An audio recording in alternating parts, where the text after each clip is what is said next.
today being October 1st, among the many other events that are happening today, it's also the first day of National Breast Cancer Awareness Month. And so when our good friend Carol Anderheggen spoke to me about reciting poetry tonight, which is actually her journey with breast cancer from diagnosis to recovery, it was very easy for me to say, yes, we absolutely would love to have you read. And then our second good friend, Dave Dragone, also a poet, and both Carol and Dave are members of Ocean State Poets. To have Dave accompany Carol on violin, I think makes this event all the more special. And so I'm glad that you're here, and I know that we're all going to enjoy tonight's event. And after Carol's readings, we are having an open mic for healing poetry, and so anyone who would like to come up to read is very welcome to do that. And we are here until it's over. No rush to leave. And Carol has brought wonderful refreshments, so it will be a very, very, I think, cordial evening and special evening. So thank you very much for coming, and thank you, Carol. The podium is yours. Okay.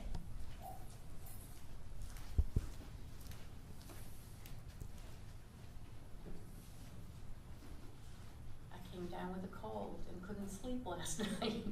There's Alka-Seltzer in here. At any rate, put my glasses on.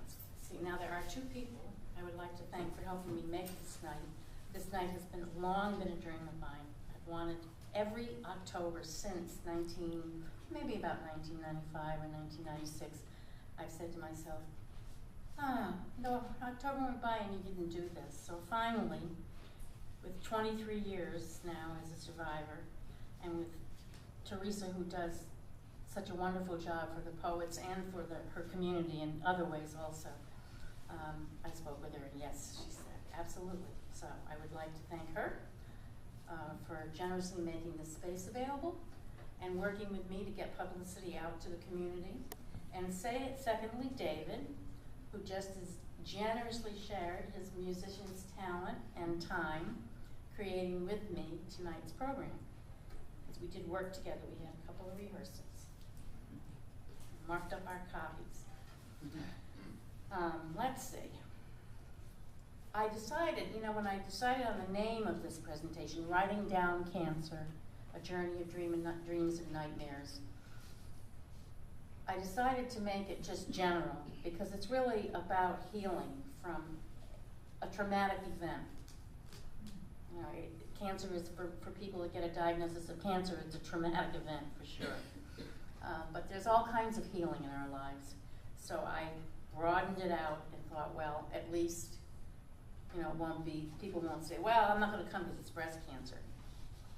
I am a survivor of early stage breast cancer found by mammography in 1990. This makes me a 23-year survivor of the disease, for which I feel extremely grateful. That being said, I can assure you that the journey from diagnosis to survival took me through dark valleys of fear, into several cauldrons of anger, to moods of resignation, and finally, acceptance of a one-breasted life.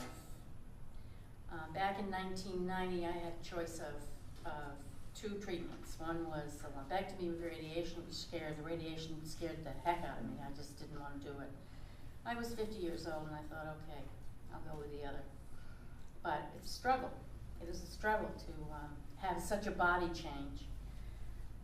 Now during this whole process, my writing was the steady companion during this unwanted, as I call it, unwanted journey right from the day of diagnosis. And the first poem that you'll hear tonight is titled The Art of Telling. And it's an actual telling of how I experienced the diagnosis given to me in the doctor's office. Remember, I speak tonight as a survivor who just wishes to share her journey to the light, out of the darkness. And I hope that taking you on this journey will give you strength for whatever you might be struggling with in your life. And then, as Teresa pointed out, at the end of the presentation, we're inviting those of you who brought your own or someone else's writing that has helped you to heal in any way. Step up and share it with all of us. So, let's begin on this journey of dreams and nightmares. And I'll just make one final editorial comment. It's not going to be one poem after another. I'm going to give you a little bit of a context of what I was feeling, what led to the next poem that I'm going to read. So the first one is The Art of Telling. You took my hands and tenderly told me it was malignant. This mass, this tugging sensation I felt last fall. Cells gone awry, doing some crazy dance, out of step, out of sync. My breast, the dance floor. You held my back and gently laid me down and held my hand while we discussed how to stop this crazy music, this dance gone awry. Yes. You held both hands and thereby gently cradled my heart.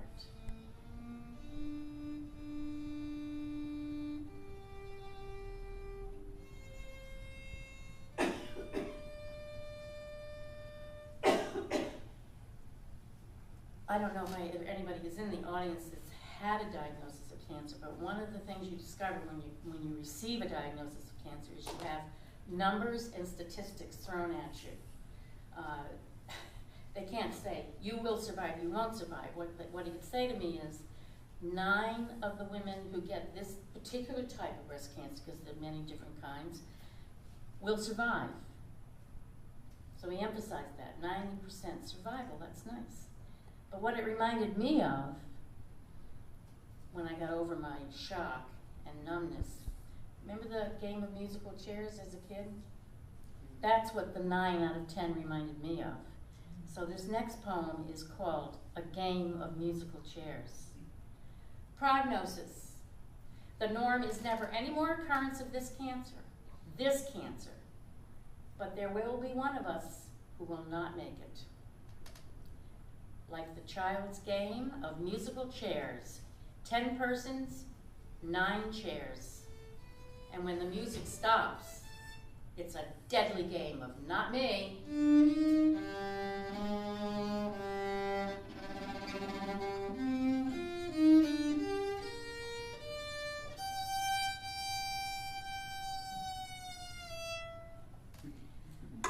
The 2 most prevalent feelings or moods I went through in this part of the journey were fear and anger. And I think in the beginning I felt more angry.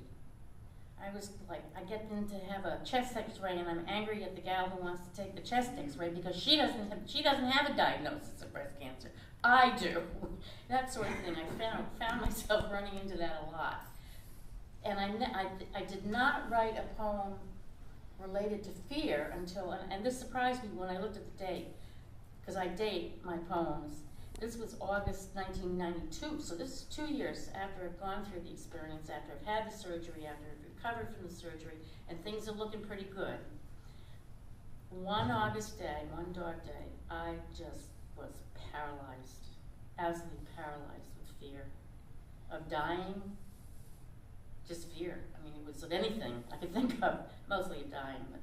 So out came this poem. The title of it is Death is a Lion. Death is a lion, staring me down, soft as a pussycat in gentle dreams. She stalks me now, a ferocious roar of fear on this August dog day. Death is a chameleon, a leonine chameleon, slipping into mind cracks, a kaleidoscope witch, changeable, old devil death. And that's what it felt like. And interestingly enough, 23 years, it's a pretty long time. And I thought, oh, this is a piece of cake. Well, this I'm gonna, I've always wanted to do this. I have a wonderful audience, and I just started reliving some of this seriously a couple of nights ago, and through it, but it surprised me. But that's how deep it is. Now, that other feeling of anger is in my next poem, and I want to show you, I don't know if you can see, the form of this poem is deliberate. There are 2 stanzas, one next to each other, and then another 2 stanzas, one next to each other, and then 1 stanza at the end. So it's symbolic of 2 and then 1. And it's called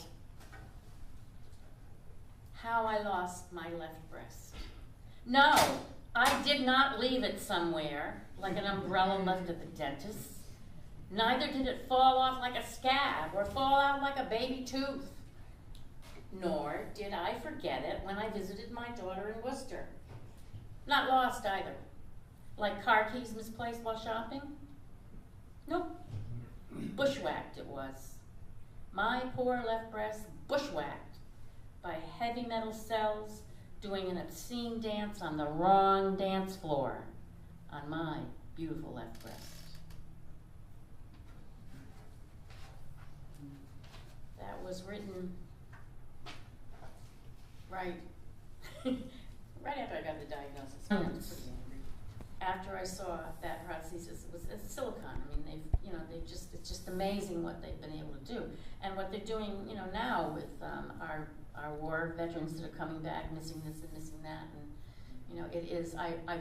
It's just amazing. I was so thankful, and I was so thankful to her that somehow she sensed that I needed to know where was I headed, what was going to help me deal with this, and she had that sense for me.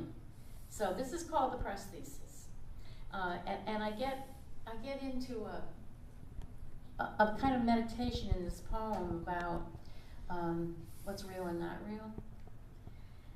The prosthesis. Today my breast and the prosthesis fly free like flags in the wind. It is mine, but not of me, this prosthesis. Many have met it by way of formal introduction, sprung unwitting on some, gently lowered into view with others, dependent on each person's sensibilities and what slant of love resided between us.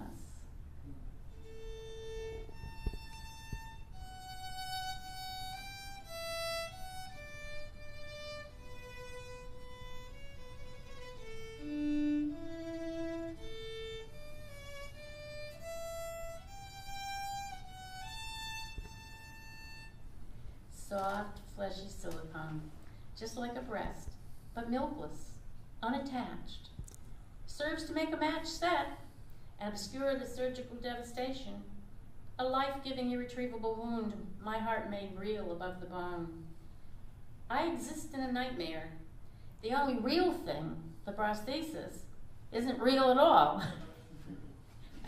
I was quite taken with that idea.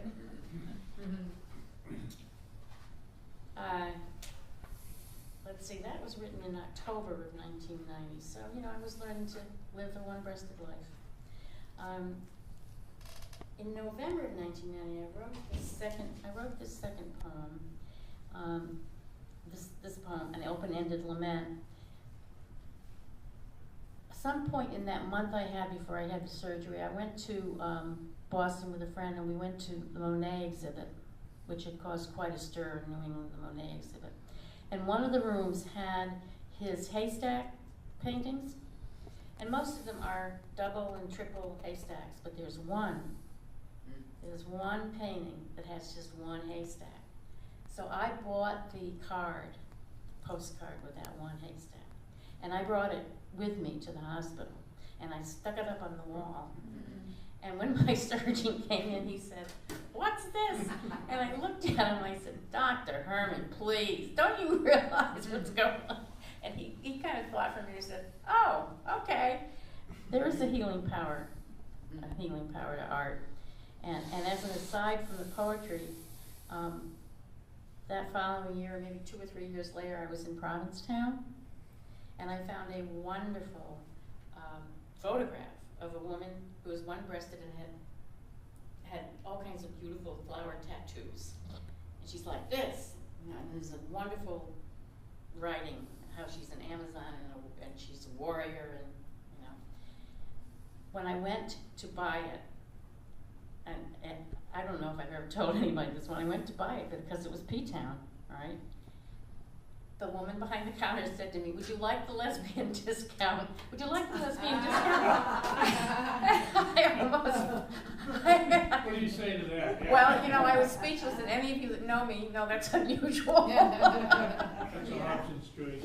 Yeah, but I do take it out. I have a small cottage, so I recirculate my artwork, and that's out for a certain amount of the year. So this open-ended lament refers to this time period and speaks about Monet's haystacks right away.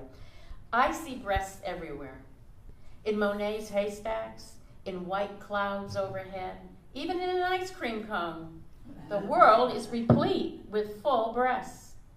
Like this one I lost to a fine surgeon's fine hand. My fine hand fingers a pathology report. Received fresh is a left-modified radical mastectomy specimen. My left breast now cut off in full display for some stranger. Gone, but I do not let go of it. In my dreams, in this wakeful nightmare of a new life, one-breasted, I mourn as I might for a relinquished child. Though I had the breast 36 long years, and sometimes did not like it, nor the male responses to it. Now I mourn it, the symmetry of it, the beauty of it, the pulsing warmth of it. Its twin seems so loved.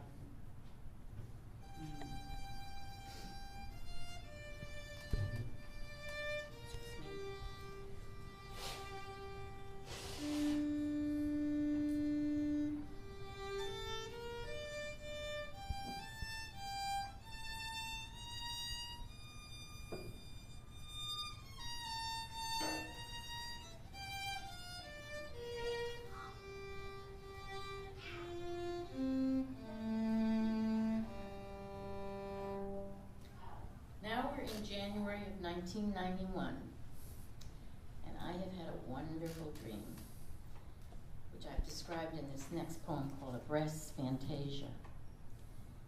In my dreams, I have a left breast, warm, pink, and full.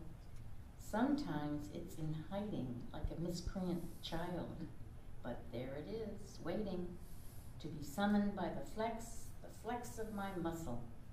And when I show you, when I flex that muscle, sweet dream muscle, you are dumbfounded and glad.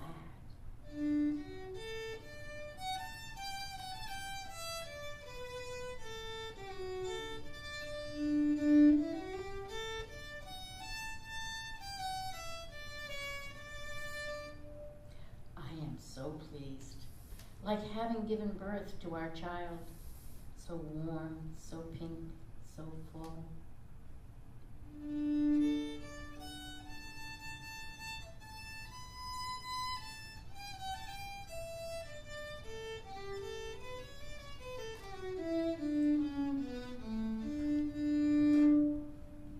That's January 1991, and by October of 1991, I think I had pretty much, given what this next poem describes, I had realized that worse things could happen.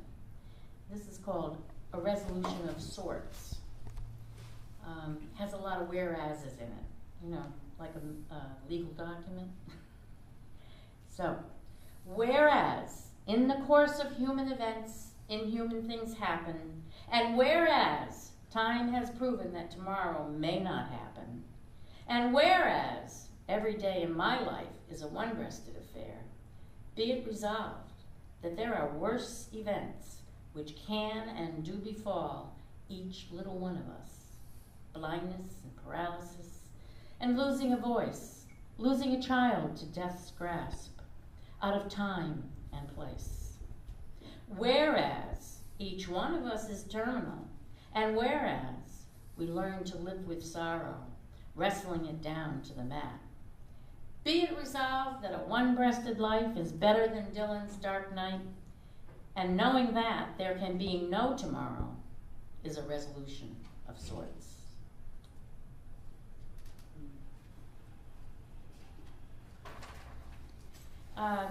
Right about that time, which would have been October, fall of 91, so that would be about a year and a half. Roger Williams Hospital had an 8-week program for, it was all women, but you know, men can get breast cancer too. It's not as common, but it does happen. But in this case, it was, there were about 7 or 8 of us. And it was an 8-week program. We met weekly, once weekly, and there was a different topic each week. The goal of the program was to have enough interaction and bonding that we could continue, some of us anyway, would continue as a personal support group, which we did. There were 5 of us that did continue on past that 8-week program. You know, the funding ran out, they don't do it anymore, but I think there's, in many ways, a lot more support for cancer patients now. I've been talking to somebody up at Women and Infants Hospital who would like the Ocean State Poets to come up and work with some of their cancer patients up there. So there were 5 of us. And this next poem is called The 5 of Us Then. We lost one who dropped out, and she's still alive, yay. We still share Christmas cards. So the poem after it is called The 4 of Us Now. So I'll read those 2. The 5 of us then. We are tethered together, the 5 of us, by invisible loss, invisible fear. Like children afraid of the dark, we seek solace one from the other. And though spring is here, our souls dwell stubbornly in a winter of collective distress. We're tethered to by love's silken threads, a web of women's words, women's sight. This battle of our bodies needs no new warriors, only Amazons, bowed yet not defeated.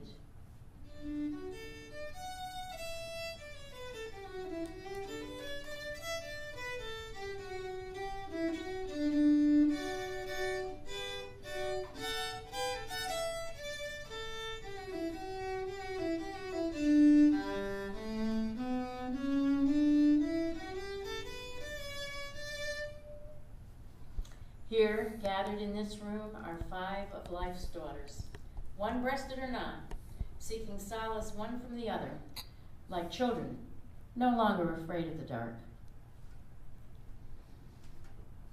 The 4 of us now. We meet in the irregular spaces of our busy lives, laughing much and loud, gesticulating arms and hands toward and on our wounds, parent or not, depending on our mood. We suspect we embarrass those around us with our wild words, intimate gestures, and full-throated laughter, our talk of sex and breasts, men and menopause. We've become just ourselves, children of the light, 4 women with 2 breasts. True, we counted them up. That's why we were laughing and making a split. It was at Hooters. Remember Hooters? We figured they could stay at Hooters in Providence. And in fact, that was the day that I took the draft of this little chapbook to the women there to see what they thought, because I had, you know, a number of the poems were already written. There were 5 of us, and Anna was there, and we did lose Anna. Anna did metastasize, and we did lose her. But I wrote a poem for her. I read it at her. I actually read it at a sort of similar gathering, and she was in the audience, but very ill. And then I read it at her funeral. And the title is Were It Not So, a poem for Anna. Your face, strong and beaming, is the deep beacon for the course you are forced to chart. I see you take steps, inevitable steps, away from us, into that world of grim statistics made grimmer by our losses. This is a life of no guarantees. Not even the four of us could weave that magic web of silken words to protect you, to protect ourselves. Cells gone awry, no rhyme nor reason on a rampage in your lovely body. Oh, Anna, were it not so, and we could wake up to a glorious dawn, sheltered in shade, our heartstrings pulling softly together, and we four safe in the silken webs of our lives, and we four safe. That was October 1994. Then, is this the last one? Two more. In 1995, I've never shared this either, I think I will. And the three of us that were left in that group went to Anna's wake. And I don't know what overcame us, but we got into the worst case of giggles, the three of us. It was so embarrassing. We had to hide ourselves in the bathroom and try to calm ourselves down. It was just, I'm sure it was the tension and how close it felt to us and the fear. But there we were, the three of us, hooting and hollering in the bathroom at the wake. Any rate, Anna would have enjoyed it. I got to thinking, and mentioned earlier, if you get all these numbers thrown at you, 9 out of 10 women with your cancer will survive, and the statistics of lumpectomy and radiation are the same as a mastectomy. It was all numbers, and it seemed so cold. But I decided to take those numbers and play with them, and I ended up with a poem called A Triad of One. 3 women, 1 breast, and a couple of prostheses. Only numbers. 3 hearts, 1 dread, many loves beyond numbers. 5 years, 6 years, 20 years, just numbers. We survive.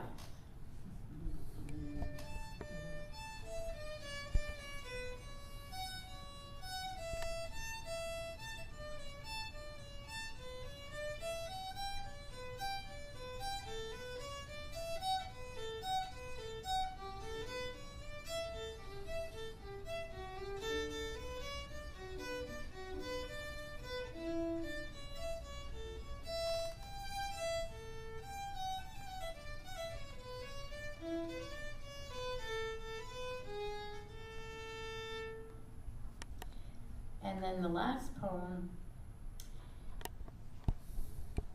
written in October of '95, is titled For Those Who Go Before.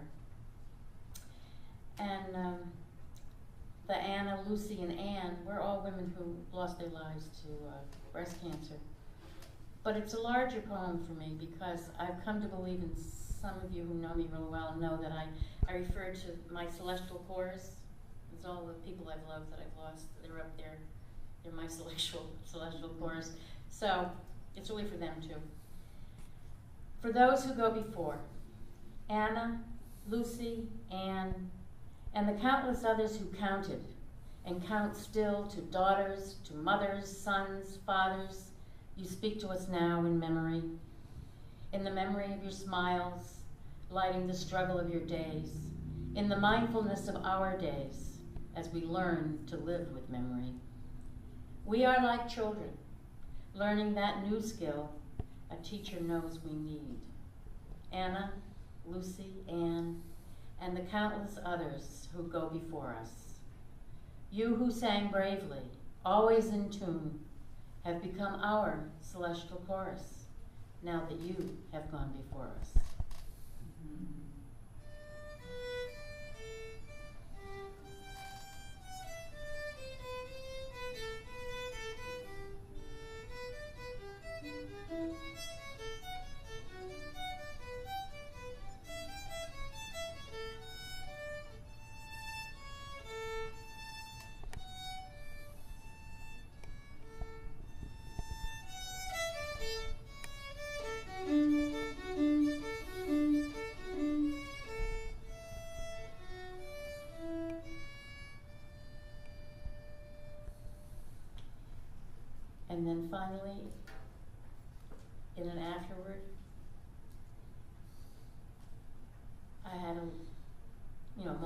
last word I froze.